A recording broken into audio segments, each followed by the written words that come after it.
नमस्कार, मी नंदेश खेडेकर. माझे कोकणच्या प्राईम टाइम बुलेटिनमध्ये आपल्या सर्वांचं स्वागत. पाहणार आहोत आजच्या ठळक घडामोडी. वंदनीय बाळासाहेब ठाकरे यांचा 11वा स्मृतिदिन. ठिकठिकाणी बाळासाहेब ठाकरेंना वाहण्यात आली आदरांजली. नवी मुंबई मेट्रो नवी मुंबईकरांच्या सेवेत. बेलापूर ते पेंधर मार्गावरून सुरू झाली मेट्रो सेवा. अखेर त्या वेल माशाची मृत्यूची झुंज संपली. मालगुण खाडीकिनारी वेल माशाचे दफन. आणि मुंबई गोवा महामार्गाची झाली आहे दुरावस्था. वेरळ घाटात खड्ड्यांचं साम्राज्य. वळणावरील खड्ड्यांमुळे वाहतुकीस अडथळा. पाहूया सविस्तर वृत्त. शिवसेना प्रमुख वंदनीय बाळासाहेब ठाकरे यांचा स्मृतिदिन. 17 नोव्हेंबर 2012 रोजी दुपारी 3:30 बाळासाहेबांचं निधन झालं.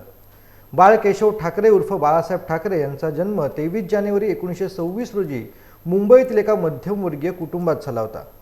आज शिवसेना प्रमुख बाळासाहेब ठाकरे यांचा 17 नोव्हेंबरला 11वा स्मृतिदिन आहे. बाळासाहेब ठाकरे यांच्या स्मृतिदिनानिमित्त रत्नागिरी जिल्ह्यातील खेडमधील शिवसेना ठाकरे गटाच्या कार्यालयात शिवसेना प्रमुख बाळासाहेब ठाकरे यांना भावपूर्ण आदरांजली वाहण्यात आली.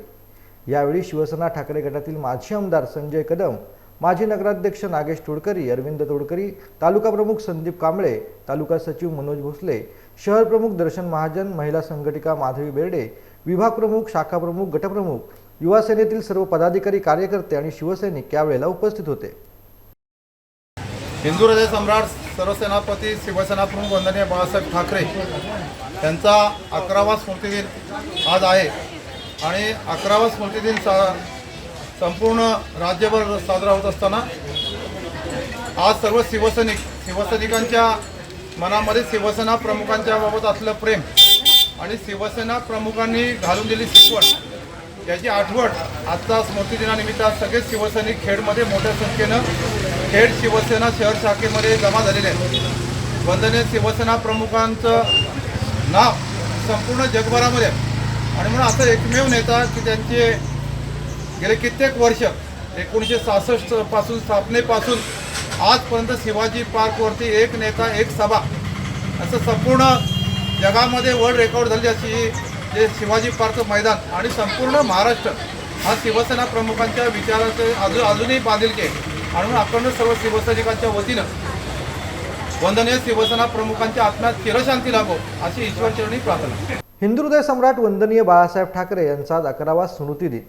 स्मृतिदिनाच्या निमित्ताने सिंधुदुर्ग जिल्ह्यातील जायंट किल्लर आमदार वैभव नाईक यांनी आदरांजली वाहिली. यावेळी त्यांनी बाळासाहेबांचा आपल्याला अल्प सहवास लाभला असल्याचं देखील म्हटलंय. पहिल्या निवडणुकीत आपला पराभव झाला, मात्र पराभवातून खचून न जाता त्यातून बाहेर पडण्याचा आशीर्वाद बाळासाहेबांनी दिला असं बाळासाहेब ठाकरेंबद्दल सांगताना त्यांनी काल स्मृतिस्थळाच्या ठिकाणी झालेला वाद चुकीचा असल्याचं देखील म्हटलेलं आहे. बाळासाहेबांचा सहवास खरं तर आमच्यासारख्या शिवसैनिकांना थोड्या कालावधीसाठी लाभला. कारण बाळासाहेबांनी अशाच आशीर्वादाने किंवा अशाच बोलण्याने अशा छोट्या छोट्या गोष्टीने बाळासाहेबांनी अनेक लोक तयार केले, अनेक आमदार केले, खासदार केले, मुख्यमंत्री केले. स्वतःकडे कुठलं पद गेलं नाही. आणि त्यावेळी मला परत त्यांच्या बोलण्यामध्ये खंत होती की मी खरं तर माझ्याकडे मी काहीच ठेवलं नाही. मला जे देता येईल ते मी माझ्या शिवसैनिकांना, माझ्या असलेल्या कार्यकर्त्यांना किंवा मी लोकांना मदत करण्यासाठी प्रयत्न केला. आणि निश्चितपणे त्यांचे ते आशीर्वाद आजही माझ्या कानात आहेत, आजही माझ्या डोक्यावर आहेत. आणि असेच आशीर्वाद बाळासाहेबांच्या आमच्यासारख्या अनेक शिवसैनिकांना आहेत. आज बाळासाहेब नसले तरी बाळासाहेबांच्या आशीर्वादानेच खरं तर उद्धवजी, आदित्यजी यांच्या मार्गदर्शनाखाली आम्ही काम करतोय. त्याचबरोबर खरं तर कालचा जो प्रकार झाला तो सुद्धा ज्यांना बाळासाहेबांचे विचार पडत नाही, ज्यांना ठाकरे कुटुंबियांचे विचार पडत नाहीत, त्यांनी खरं तर त्या ठिकाणी जाणंच चुकीचं होतं. आणि अशा लोकांना, गद्दार लोकांना कधीही बाळासाहेबांचे आशीर्वाद मिळणार नाही. आज बाळासाहेबांसारखे अनेक शिवसैनिक, आमच्यासारखे अनेक शिवसैनिक आज बाळासाहेबांच्या विचाराने तयार झाले आहेत. ते बाळासाहेबांचा वारसा आम्ही उद्धवजी आणि आदित्यजींच्या मार्गदर्शनाखाली पुढे जाऊ. नागरिकांचं हित लक्षात घेऊन त्यांची होत असलेली गैरसोय टाळण्याकरता महाराष्ट्राचे मुख्यमंत्री एकनाथ शिंदे यांनी दिलेल्या निर्देशानुसार सिडकोतर्फे नवी मुंबई मेट्रो प्रकल्पातील बेलापूर ते पेंधर या मार्गावरती आज औपचारिकरित्या लोकार्पण सोहळा न करता मेट्रो प्रवासी सेवेचा प्रारंभ करण्यात येणार आहे. त्यामुळे नवी मुंबईकरांचं मेट्रो प्रवासाचं स्वप्न आता पूर्ण झालंय. यावेळी नागरिकांनी उत्स्फूर्त प्रतिसाद देत नवी मुंबई मेट्रोमधून प्रवास देखील केलाय. त्याचा 11 किलोमीटरचा जो स्ट्रेच आहे त्याचा त्याची सुरुवात आज होत आहे. आणि या 11 किलोमीटरमध्ये 11 स्टेशन आहेत आणि निश्चितपणे नवी मुंबईमध्ये पहिल्यांदा मेट्रो सुरू होत असल्याने नागरिकांसाठी एक आनंदाची गोष्ट आहे आणि यामुळे तळोजा इंडस्ट्रियल एरियापासून तर वेगवेगळे जे शैक्षणिक अनुष्ठान आहेत त्यामध्ये जाणारे विद्यार्थिनी आणि ह्या एरियामध्ये राहणारे नागरिक या सगळ्यांसाठी एक मोठा एक इनिशिएटिव्ह हा आहे. त्यामुळे सर्वांना त्याचा आनंद होतो. खूप महत्त्वाचं आहे कारण पूर्ण जी शृंखला आहे मेट्रो लाईन 1, 2, 3, 4 त्यातला पहिला टप्पा हा पूर्ण होत आहे आणि खूप महत्त्वाचा टप्पा आहे ज्यामध्ये सबर्बन लाईन जी पूर्ण मुंबई PMR रिजनला कनेक्ट करते त्या सबर्बन स्टेशनपासून बेलापूरचं सुरू होऊन तळोजाच्या इंडस्ट्रियल एरियापर्यंत म्हणजे पेंधारपर्यंत ही लाईन जात आहे. त्यामुळे निश्चितपणे लोकांना याचा खूप फायदा निश्चितपणे चालना मिळेल कारण स्वच्छ वेगवान आणि महत्त्वाच्या जे काही डेस्टिनेशन आहे त्यांना जोडणारं असं एक पब्लिक ट्रान्सपोर्ट आहे. त्याचा फायदा लोकांना होणारच आहे. समुद्रात कमी दाबाचा पट्टा निर्माण झाल्याने आलेल्या मुसळधार पावसाने सिंधुदुर्ग जिल्ह्यातील शेतकऱ्यांच्या तोंडचा घास हिरावल्यासारखी स्थिती निर्माण झालेली आहे. कुडाळ तालुक्यातील माड्याचीवाडी येथे गावडे कुटुंब भुईमुग शेती मोठ्या प्रमाणात करते. शेतकऱ्यांनी मोठ्या मेहनतीने घेतलेली पिके काढण्याच्या शेवटच्या टप्प्यात असतानाच अवकाळी पावसाने हजेरी लावल्याने भातासह भुईमुगाच्या पिकांचं मोठं नुकसान झालंय. हातातोंडाशी आलेली पिके वाया गेल्याने शेतकऱ्यांना मोठा आर्थिक फटका बसलाय. त्यामुळे ते हवालदिल झालेले आहेत. हातातोंडाशी आलेली पिके वाया गेल्याने नुकसानीचे पंचनामे करून तातडीने भरपाई द्यावी अशी मागणी देखील आता शेतकऱ्यांनी केली आहे. 30-40 एकरमध्ये सवन शेती आहे आमच्या रायवाडी माडेचोडे गावामध्ये शेंगदाण्याची. त्याच्यामुळे अतूनच नुकसान झालेलं आहे शेतकऱ्यांचं. त्याच्यासाठी शासनाने काहीतरी मदत तात्काळ करू. रत्नागिरी जिल्ह्यातल्या खेड शहरामध्ये अनेक ठिकाणी डेंग्यू सदृश्य रुग्ण आढळत असल्याने डेंग्यूचा प्रादुर्भाव रोखण्यासाठी खेड शहरात ठिकठिकाणी औषध फवारणी सध्या केली जाते. डेंग्यूचे डास नष्ट करण्यासाठी नगरपालिकेकडून ही औषध फवारणी सध्या खेड शहरात सुरू आहे. दुकानांमध्ये आजूबाजूच्या परिसरात गल्लोगल्ली सध्या औषध फवारणी केली जात आहे. गेल्या काही दिवसांपासून खेड शहरात डेंग्यू सदृश्य अनेक रुग्ण आढळलेले आहेत. अनेकांवरती खेडमध्ये तसंच आजूबाजूच्या परिसरात मोठ्या रुग्णालयांमध्ये उपचार देखील सुरू आहेत. शहरात डासांचा प्रादुर्भाव वाढू नये यासाठी खेड नगरपालिकेच्या वतीनं ठिकठिकाणी ही औषध फवारणी सध्या केली जात आहे. रत्नागिरी जिल्ह्यातल्या मंडणगड तालुक्यातून बॉक्साईट खनिजाची वाहतूक केली जाते. ही वाहतूक खेडमधून मुंबई गोवा महामार्गावरून कोल्हापूर व इतर राज्यांमध्ये होत असल्याचं सांगण्यात येत आहे. मात्र मोठमोठे ट्रक महामार्गावरून मंडणगडला जाण्यासाठी खेडमधून राज्यमार्गावरून जात असल्याने आधीच अरुंद रस्ते असलेल्या या मार्गावरती शेकडो बॉक्साईटच्या खनिजाची वाहतूक करणाऱ्या या ट्रकची भर पडत असून खेड शहरातून जाणाऱ्या या मार्गावरती भरणे नाका ते दस्तुरी फाटा इथपर्यंत मोठी रहदारी आणि वाहतूक कोंडी होत आहे. विशेष म्हणजे अत्यंत लोडने भरलेले आणि इतर राज्यातले पासिंग असलेले ट्रक रात्रंदिवस धावत असून महामार्ग पोलीस RTO विभागानं देखील याकडे लक्ष देण्याची मागणी सध्या जनतेतून होत आहे. खेड तालुक्यातील खाडीपट्टा विभागात बेकायदेशीर वाळू उत्खनन आणि वाळूची वाहतूक सुरू असून आज शुक्रवारी सकाळी वाळूची वाहतूक करणाऱ्या डंपरने खारी गावानजदीक दुचाकीला ठोकर दिल्याने झालेल्या अपघातात 2 जण किरकोळ जखमी झालेत. खेड पोलिसांनी घटनास्थळी जाऊन डंपर ताब्यात घेतला असून पुढील कारवाई देखील सुरू केली. जखमींवरती खासगी रुग्णालयात सध्या उपचार केले जात असून या घटनेमुळे खेडमधील खाडीपट्ट्यात बेकायदेशीर वाळू उत्खनन मोठ्या प्रमाणात सुरू असल्याचं निष्पन्न झालंय. मध्यरात्री देखील या विभागातून अनेक डंपर वाळूची वाहतूक करतात. खेडमधील महसूल विभाग मात्र जाणीवपूर्वक या गोष्टींकडे डोळेझाक करत असल्याचा आरोप ग्रामस्थांकडून सध्या केला जातोय. आता पोलीस आणि महसूल विभाग काय कारवाई करते याकडे आता सर्वांचं लक्ष लागून राहिलेलं आहे. अनेकांना कमी ऐकू येणे, ऐकू न येणे, फोनवरती बोललेलं ऐकू न येणे अथवा कानांमधून शिट्टीसारखा आवाज येणे या समस्या असतात. याकडे दुर्लक्ष केल्याने वयानुसार याची तीव्रता वाढत जाते व बहिरेपणामध्ये वाढ होऊन श्रवणशक्ती कायमची नष्ट होते. आपली श्रवणशक्ती मोजण्याचे व तिचे सविस्तर मूल्यमापन करण्यासाठी साधारणतः 45 ते 50 मिनिटे लागतात. ऑडिओमेट्री या अत्याधुनिक पद्धतीने याची तपासणी केली जाते व त्यातून आपली श्रवणशक्ती किती टक्क्याहून कमी झाली हे देखील समजते व ते सुधारण्यासाठी कोणते श्रवणयंत्र बसवावे याचा निर्णय घेता येतो. तसेच श्रवण दोषांची तीव्रता पण समजते. मंडणगड, दापोली, खेड या तालुक्यांमध्ये ऑडिओमेट्रीची सोय नाही हे लक्षात घेऊन इन्फिको आय केअर हॉस्पिटल, गुलमोहर पार्क, खेड येथे श्रवण दोष असणाऱ्या व्यक्तींची तपासणी शनिवार दिनांक 18 नोव्हेंबर 2023 रोजी करण्यात येणार आहे. मुंबई येथील अलियावर जंग राष्ट्रीय इन्स्टिट्यूटमधून प्रशिक्षित श्रवण दोष तज्ज्ञ अनुजा कुलकर्णी या रुग्णांची तपासणी करणार आहेत. या तपासणीसाठी वेळ लागत असल्याने एका दिवसामध्ये फक्त 25 व्यक्तींची तपासणी करता येते. त्यामुळे मंडणगड, दापोली, खेडवासियांनी 91 37 15 54 90 या नंबरवरती नोंदणी करून या सुवर्ण संधीचा लाभ घ्यावा असं आवाहन इन्फिकोतर्फे करण्यात आलं आहे. आता वेळ झाली छोट्याशा विश्रांतीची, मात्र तुम्ही पाहत राहा फक्त माझे कोकण. खुश खबर, खुश खबर, खुश खबर. मैं रमेश मनोहर सागवेकर ज्वेलर्स सोने, चांदी आणि मोत्याचे कलात्मक तसेच आकर्षक हॉलमार्क HUID अत्याधुनिक पद्धतीचे दागिने मिळण्याचे खेडमधील एकमेव ठिकाण. मैं रमेश मनोहर सागवेकर ज्वेलर्स घेऊन येत आहेत ग्राहकांसाठी दसरा आणि दीपावली निमित्त आकर्षक भेट योजना. 15 ऑक्टोबर 2023 ते 10 डिसेंबर 2023 या कालावधीत ग्राहकांना मिळणार 20,000 रुपयांच्या सोने आणि चांदीच्या रोख खरेदीवर आकर्षक भेट कुपन. प्रथम विजेत्यास 2 व्हीलर तर इतर विजेत्यांसाठी TV, fridge, washing machine, AC सह 55 आकर्षक भेट वस्तूंची लयलूट खास दसरा आणि दीपावली निमित्त. आमचा पत्ता सोनाराळी, तालुका खेड, तसेच पोलादपूर बाजारपेठ, मारुती मंदिर शेजारी, तालुका पोलादपूर. तर अधिक माहितीसाठी आजच संपर्क करा. संपर्क क्रमांक 92 70 28 43 23 आणि 77 41 08 93 15. विश्रांतीनंतर पुन्हा एकदा आपलं स्वागत.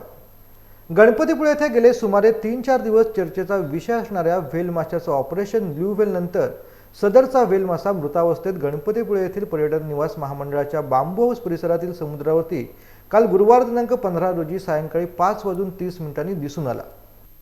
रत्नागिरी तालुक्यातील प्रसिद्ध गणपतीपुळे तीर्थक्षेत्रात गेले 3 दिवस चर्चेचा विषय ठरलेल्या व्हेल माशाच्या ऑपरेशन व्हेल नंतर हा व्हेल मासा मृतावस्थेत गणपतीपुळे येथील पर्यटन निवास महामंडळाच्या बांबू हाऊस परिसरातील समुद्र किनाऱ्यावर गुरुवारी 15 नोव्हेंबर रोजी सायंकाळी 5:30 दिसून आला. गणपतीपुळे तीर्थक्षेत्रात गेल्या 3 दिवसांपूर्वी व्हेल माशाचे पिल्लू समुद्रकिनारी लागले होते. यावेळी प्रथमतः वन विभाग, MTDC, पोलीस प्रशासन, स्थानिक प्रशासन यांच्याकडून प्राथमिक प्रयत्न करून समुद्रामध्ये सोडण्याचा प्रयत्न चालला होता. तसेच या पिल्लाला सुमारे 2 ते 3 वेळा पाण्यात सोडण्यातही आलं होतं. मात्र 14 नोव्हेंबरला सकाळीच हे पिल्लू पुन्हा MTDCच्या बांबू हाऊस जवळ समुद्राच्या किनारी पाण्यात दिसून आले. भरती ओसरल्यानंतर समुद्राचे पाणी खाली गेल्यानंतर MTDC कर्मचारी, गणपतीपुळे ग्रामपंचायतचे जीवरक्षक यांच्याकडून बादलीने पाण्याचा मारा या माशावर करण्यात येत होता, जेणेकरून हा मासा जिवंत राहावा यासाठी सारीच यंत्रणा कामाला लागली होती. त्यानंतर 14 नोव्हेंबरला सकाळी पुणे येथून रेस्क्यू टीम आल्यानंतर या माशाला 8 ते 10 सलाईन तसेच अँटीबायोटिक इंजेक्शन दिले गेले. हा मासा तरतरीत झाल्यानंतर रात्री ट्रॉलीच्या साह्यानं समुद्राच्या खोल पाण्यात त्याला सोडण्यात आलं होतं. मात्र 15 नोव्हेंबरला सायंकाळी 5:30 वाजता हा मासा मृतावस्थेत गणपतीपुळे येथील समुद्रकिनारी MTDCच्या बांबूजवळ आढळून आला. रात्रीच्या भरतीच्या पाण्यानं हा मासा गणपतीपुळे खाडी तोंडातून मालगुण खाडी किनारी लागला. त्यानंतर वन विभाग, स्थानिक पोलीस, ग्रामपंचायत गणपतीपुळे, ग्रामपंचायत मालगुण आदींनी अथक मेहनत घेऊन या माशाचं दफन करण्याच्या हालचाली केल्या. यावेळी rich walk station team Goa, doctor Manish Roy, Nitesh Fernandes, doctor Markar, Vinita यांच्यासह त्यांची संपूर्ण टीम या ठिकाणी माशाच्या शवविच्छेदनासाठी दाखल झाली होती. यावेळी वन विभागाचे अधिकारी जयगड पोलीस ठाण्याचे पोलीस निरीक्षक कुलदीप पाटील, गणपतीपुळे पोलीस उपनिरीक्षक क्रांती पाटील, सहाय्यक पोलीस निरीक्षक Sandeep Salvi, police constable Nilesh Gurav, police constable Kunal Chavan, police Naik Jayesh किर, गणपतीपुळे ग्रामपंचायतचे ग्रामसेवक प्रवीण चौधरी तसेच ग्रामपंचायत जीवरक्षक, ग्रामपंचायत कर्मचारी मिलिंद माने आदींसह ग्रामपंचायत मालगुणच्या सरपंच श्वेता खेऊर, लिपिक मिलिंद सुर्वे आणि अन्य कर्मचारी उपस्थित होते. गुरुवारी सायंकाळी 6:30 व्हेल माशाला मालगुंड खाडी किनारी 2 JCBच्या सहाय्यानं वाळूमध्ये सुमारे 30 फुटाचा खड्डा काढून दफन करण्यात आलं. ब्युरो रिपोर्ट, माझे कोकण, रत्नागिरी. श्रीवर्धन मतदारसंघ हा राष्ट्रवादीचा बालेकिल्ला असून अनेक विकास कामे खासदार सुनील तटकरे, मंत्री आदिती तटकरे यांच्या माध्यमातून करण्यात आलेली आहेत. त्यामुळे नुकत्याच झालेल्या ग्रामपंचायत निवडणुकांमध्ये देखील 12 पैकी सर्वच ग्रामपंचायतींवरती राष्ट्रवादीचं वर्चस्व दिसून आले. याच पार्श्वभूमीवरती गेली 30 वर्ष शिवसेना उबाटा गटाकडे असणाऱ्या मावळतवाडीचे राष्ट्रवादी काँग्रेस अजित पवार गटाच्या मंत्री आदिती तटकरे यांच्या उपस्थितीत मावळतवाडी येथे जाहीर पक्षप्रवेश करण्यात आला. यावेळी गावात जाणारा नवीन रस्ता देखील मंजूर करून घेतला. या कामासाठी 15 लाखाचा निधी मंत्री आदिती तटकरे यांनी उपलब्ध करून दिलाय. आता सदैव आम्ही आपल्या पाठीशी राहू असा ठाम विश्वास मावळतवाडी गावकऱ्यांनी मंत्री आदिती तटकरे यांना यावेळी दिलाय. या प्रसंगी रायगड जिल्हा चिटणीस महादेव पाटील, तालुका अध्यक्ष समीर बनकर, माजी कृषी सभापती बबन मनवे, युवा अध्यक्ष विलासदादा बोले, तालुका महिला अध्यक्षा मीनाताई टिंगरे, माजी अध्यक्ष सोनलताई घोले, आंबेडकर अध्यक्ष विलास जांभळे, मंडणगड तालुका अध्यक्ष मुजफ्फर मुकादम, सामाजिक कार्यकर्ते नावीद भाईजान, सरपंच अफरोजा डावरे, महेश घोले, नाना सावंत आदी मान्यवर मोठ्या संख्येने यावेळी उपस्थित होते. तिथं प्राथमिक आरोग्य केंद्राला भेट द्यायला आलेली होती. त्यावेळेला तिथले जे डॉक्टर आहेत, मेडिकल ऑफिसर, ते मला सांगत होते की साधारणपणे उद्घाटन व्हायच्या आधी सुद्धा 30-40ची ओपीडी ही त्यांची सुमारे रोजची आहे.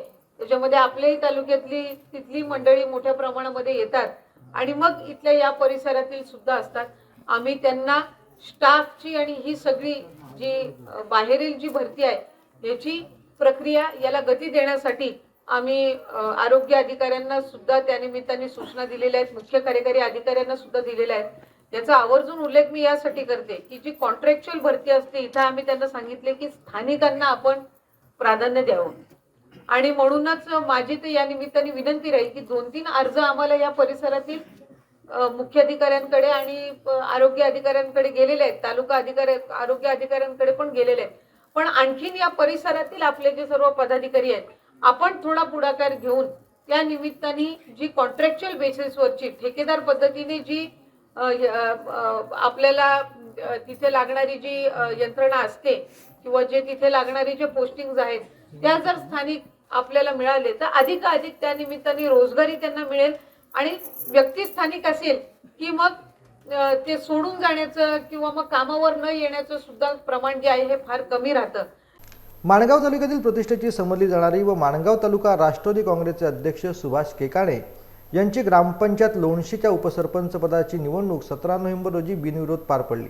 यावेळी ग्रामपंचायतचे जनतेतून थेट निवडून आलेले सरपंच सिद्धेश पालकर यांनी पदभार स्वीकारला, तर उपसरपंचपदी मुन्नवर यशवीकर यांची बिनविरोध निवड करण्यात आली. यावेळी ग्रामपंचायत सदस्य मंगल पवार, प्रियांका कदम, श्रावणी टेडगुरे, शांताराम ढमाळे, दिनेश जाधव, दिव्या पालकर, विजय पालकर, ऐश्वर्या जुमारे, मंजुळा मस्के, मच्छिंद्र मस्के आदी सदस्य उपस्थित होते. निवडणूक निरीक्षक म्हणून माणगाव पंचायत समितीचे सहाय्यक गटविकास अधिकारी महेंद्र गायकवाड यांनी काम पाहिलं. यावेळी लोणशी ग्रामपंचायत हद्दीतील जावळी, मुगवली, गारळ, ढालगर, घोणशी, लोणशी मोहल्ला व ग्रामपंचायत हद्दीतील अंतर्गत वाडी रस्त्यांवरील ग्रामस्थ मोठ्या संख्येने उपस्थित होते. यावेळी ग्रामस्थांनी नवनिर्वाचित उपसरपंच व सरपंच व सर्व सदस्यांचं अभिनंदन देखील केलंय. ग्रामपंचायत ही गेली अनेक वर्ष विकासात्मक दृष्ट्या माणगाव तालुक्यामध्ये अग्रगण्य ग्रामपंचायत म्हणून समजली जाते. विकासाचा कामांचा धंदा हा गेली अनेक वर्ष आदरणीय तटकरे साहेब आहेत, आदरणीय मंत्री महोदय आदिताई असतील, आमदार अनिकेतभाई तटकरे असतील, यांच्या माध्यमातून ह्या पंचकृषीमध्ये प्रचंड प्रमाणामध्ये आपण विकास कामांची धंदावाद चालूच ठेवलेला नाही, ह्याच्या पुढे तो चालू राहणार आहे. आज महत्त्वाचा प्रश्न जो लोणशी ग्रामपंचायतीमध्ये विशेषतः लोणशी मराठी, गारळ आणि ढालगर या 3 गावांच्या पाण्याचा जो मूलभूत प्रश्न आहे त्याची पाठपुरावा करत नवनिर्वाचित सरपंच, उपसरपंच लवकरच पाण्याचा भीषण प्रश्न जो निर्माण झालेला आहे तो मार्गी लावतील. तदनंतर अंतर्गत रस्ते असतील, समाज मंदिरं असतील, ही तर बहुतांशी कामं मार्गी लागलेलीच आहेत. परंतु लोणशी मोहल्ल्याकडे जाणारा जो कब्रस्तानकडच्या पुढे जाणारा लोणशी वावे बौदडीपर्यंतचा रस्ता असेल, स्वयंभू गणपती मंदिराचा जो परिसर असेल, जावळी काळभैरव मंदिर पर्यटन क्षेत्र, तीर्थक्षेत्रामध्ये कशा पद्धतीने समाविष्ट होईल यासाठी सुद्धा आपण येणाऱ्या कालखंडामध्ये नवनिर्वाचित सरपंच, उपसरपंच, सदस्यांना विश्वासात घेत ही सारी मंडळी कामकाज करतील. रायगडच्या सुधागड तालुक्यातील राजकीय आणि सामाजिकदृष्ट्या अत्यंत महत्त्वपूर्ण असलेल्या पळली ग्रामपंचायतीच्या उपसरपंच पदाची निवडणूक प्रक्रिया आज शांततापूर्ण वातावरणात पार पडली. सदर प्रक्रिया सरपंच साक्षीताई सतीश देसाई यांच्या अध्यक्षतेखाली पार पडली. यावेळी निरीक्षक म्हणून अशोक महामुनी, कृषी अधिकारी, पंचायत समिती पाली सुधागड यांनी मार्गदर्शन केलं. तसेच ग्रामसेवक मोहन पवार यांनी सभेला सुरुवात करून मार्गदर्शन केलं. यावेळी उपसरपंच पदासाठी अलकाताई देशमुख आणि राजेश परदेशी यांची 2 नामनिर्देशन पत्र असल्याने गुप्त मतदानाची मागणी करण्यात आली. त्यानुसार उपस्थित ग्रामपंचायत सदस्यांकडून मतदान प्रक्रिया देखील पार पडली. खऱ्या अर्थाने बहुजन समाजाचा हा विजय आहे. खऱ्या अर्थाने जनसामान्यांचा हा कौल आहे. परळीमध्ये वेगळ्या पद्धतीचं राजकारण असताना, परळी ग्रामपंचायत ही सुधागड तालुक्यातील क्रमांक 1 ची ग्रामपंचायत असताना देखील इथे फार मोठं राजकारणाचं स्पर्धात्मक राजकारण झालं आणि हे होत असताना देखील लोकांनी पैशाचं बलाबल न बघता खऱ्या अर्थानं लोकप्रियता आणि मागच्या 5 वर्षामध्ये जे काम झालं ते काम अतिशय गलिच्छ प्रकारचं होतं.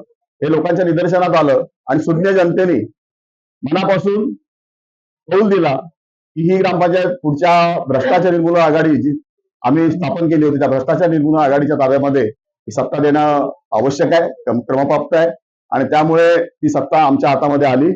आणि मला सांगायला अतिशय अभिमान वाटतो की सरपंचपदी आम्ही पदवीधर सरपंच बसवलेले आहे.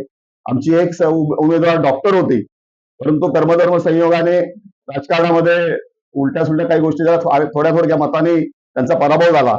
त्याच्यानंतर उपसरपंच या मागच्याच उपसरपंच आहेत, मागच्या बॉडीमध्ये होत्या, आमच्या विरोधक म्हणून त्यांनी काम केलं. परंतु मागच्या 7-8 महिन्यामध्ये 10 महिन्यामध्ये जवळजवळ 5 ते 6 मागचे उमेदवार जे होते, सदस्य निवडून आलेले होते, ते सर्व तिथल्या गलिच्छ कारभारामुळे कंटाळून आमच्यात सामील झाले, आमच्या बरोबर आले. कुठल्याही प्रकारचं तिकीट वगैरे मागितलं नाही, उमेदवारी मागितली नाही. केवळ परळीचा लोकाभिमुख विकास करण्याच्या संदर्भामध्ये त्यांनी भूमिका ठेवली.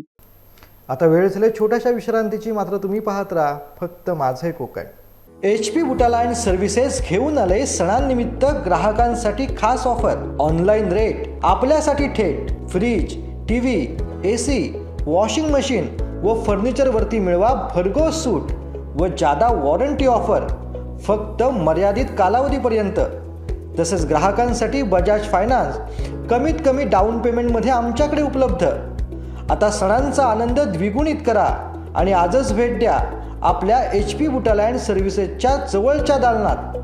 आमचा पत्ता साहिल पॅराडाईज, अमूल आईस्क्रीमच्या बाजूला, गिमवणे, दापोली.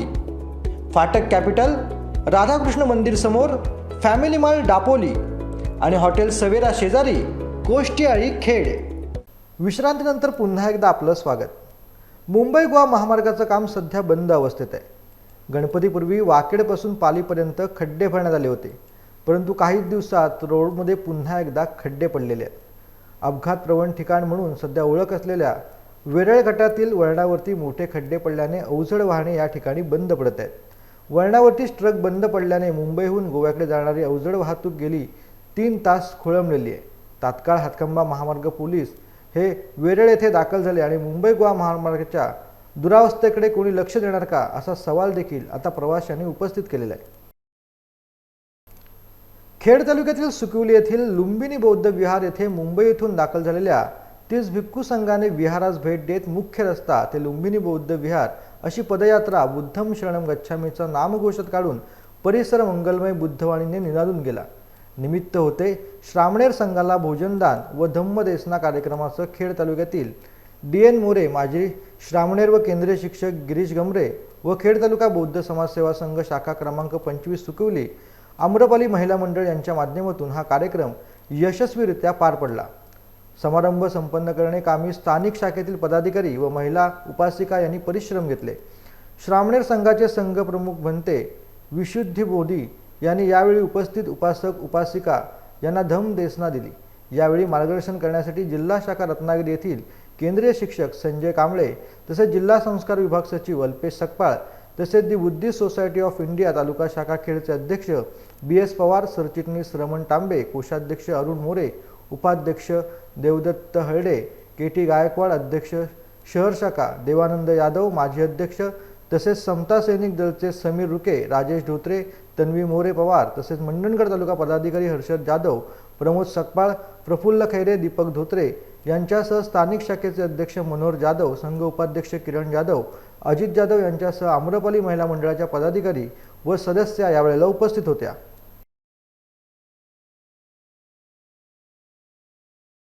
दिवाळी हा अगदी लहानपणापासून ते ज्येष्ठांपर्यंत प्रत्येकाचा उत्साहाचा सण. या उत्सवादरम्यान मातीचा किल्ला किंवा घर तयार करणे शुभ मानले जाते. असाच एक मातीचा किल्ला साकारला आहे रत्नागिरी जिल्ह्यातील खेड तालुक्यातील साकाळे गावातील देऊळवाडी मित्रमंडळातील काही मुलांनी. या देऊळवाडी मित्रमंडळाने शिवनेरी या किल्ल्याची प्रतिकृती साकारलेली आहे. छत्रपती शिवाजी महाराजांनी बांधलेल्या जुन्नर जवळील हा किल्ला मुलांनी आपल्या कल्पकतेतून साकारण्याचा प्रयत्न केलाय.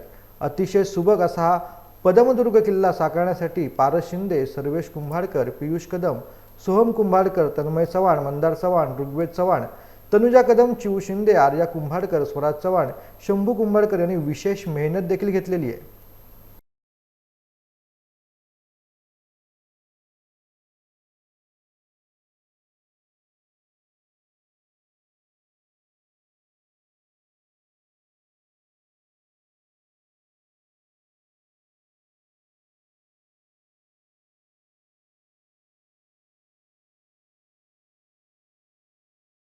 आता कोकणामध्ये भात काढणीचा हंगाम जवळपास दिवाळीनंतर संपत चाललेला आहे. आता कोकणातील शेतकरी आपल्या शेतात पिकवलेल्या धान्याची मळणी काढतोय. त्यावेळी आवर्जून आपल्या चतुसीमेच्या सर्व देवतांना व ग्रामदेवतांना हाक मारण्याची पारंपरिक पद्धत आजही कोकणातील ग्रामीण भागात पाहायला मिळते. दे देवा भात दे असं म्हणत शेतकरी देवाला हाक मारून भाताच्या मळणीला सुरुवात करतो. खेडमधील अशाच प्रकारे भाताची मळणी करताना पारंपरिक पद्धतीने देवाला हाक मारतानाचा हा व्हिडिओ सध्या सोशल मीडियावरती व्हायरल झालाय.